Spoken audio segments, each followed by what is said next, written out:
دوسرا سوال یہ ہے کہ غالب کہتا ہے کہ وفاداری بشرط استواری اصل ایمان ہے، اصل ایمان ہے، مرے بدخانہ میں تو کعبے میں گاڑو برہمن کو. حضور یہ اسلام کے ساتھ کس قدر منسلک ہوتا ہے یہ کس کا یہ نظریہ؟ وہ تو انسانی نظر کا فیصلہ بتا رہا ہے صرف، جی اللہ تعالیٰ کا فیصلہ تو نہیں بتا رہا. انسانی نظر میں جہاں تک انسانی نظر پہنچتی ہے وہ تو وفا کو دیکھ سکتی ہے. یہ کہ کون سی وفا سچ کے ساتھ تعلق رکھنے والی تھی، کون سی جھوٹ کے ساتھ، یہ جھگڑے تو چلتے رہیں گے، آدمی اب اس میں کبھی فیصلہ نہیں کر سکتے. تو غالب تو کہتا ہے کہ ایمان کا اصل وفا ہے.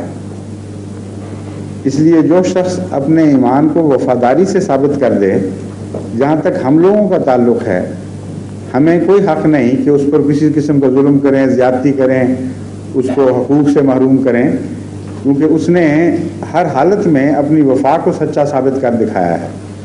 اور جب وفاداری ہو تو اس تکلیفیں بھی انسان اٹھاتا ہے اس مقصد کے لیے. جہاں تک انسانی نقطہ نظر کا تعلق ہے اس نے اپنے ایمان کے ساتھ اپنا تعلق سچا کر دیا. غالب کہتا ہے کہ میرے نزدیک ایسا شخص جو صدق دل سے کسی ایمان پر قائم ہو، اگر وہ بت خانے میں بھی مر جائے تو اس بات کا اہل ہے کہ اسے خانہ کعبہ میں جگہ دی جائے، کیونکہ خانہ کعبہ کی بھی بنیاد وفاداری سے اوپر ہے. خدا کی خاطر اپنے ایمان پر وفاداری سے قائم رہنا، یہ غالب نے روح سمجھی ہے خانہ کعبہ کی تعمیر کی. اس لیے ایک شاعر کا خیال ہے، لیکن اس بات کا فیصلہ بھی انسان اگر کرے کہ فلاں وفاداری پہ مر گیا تو اس کو بہت سی باتوں کا پتہ نہیں ہوتا، اس لیے وہ فیصلہ بھی غلط ہی ہوگا. بہرحال ٹھیک، وہ ایک انسان بعض دفعہ ایک مقصد سے وفا کر رہا ہوتا ہے بظاہر، جی، لیکن اس کے پیچھے کچھ لالچیں ہوتی ہیں، کچھ تعلقات کے جھگڑے ہوتے ہیں. ہو سکتا ہے دل میں اس کا خیال بدل بھی چکا ہو. مجھے کئی ہندوؤں کے خط آتے ہیں انڈیا سے، وہ لکھتے ہیں کہ ہمارا رابطہ ہوا، ہمیں فلاں کے ذریعے پیغام پہنچا، ہمارے دل میں یہ بات گڑ گئی ہے کہ اسلام سچا ہے، لیکن ہمارا معاشرہ اتنا غالب اور اتنا ظالم ہے کہ ہم نہیں بدل سکتے. تو وہ اگر مرے تو غالب کی آنکھ تو اس کو وفاداری دیکھے گی نا، ٹھیک، لیکن انسان کو کیا پتہ لگتا ہے.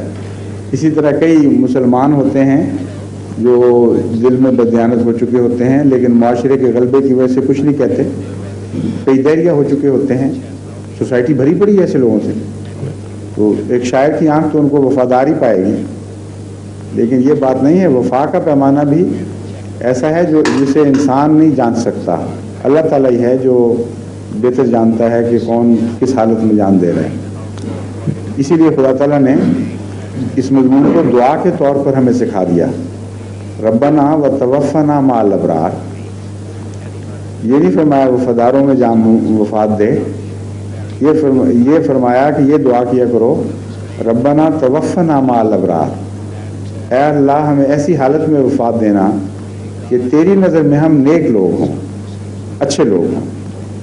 اس لیے اصل نقطہ تو قرآن کا ہی نقطہ ہے، باقی تو شاعرانہ چٹکلے ہیں صرف. جزاک اللہ.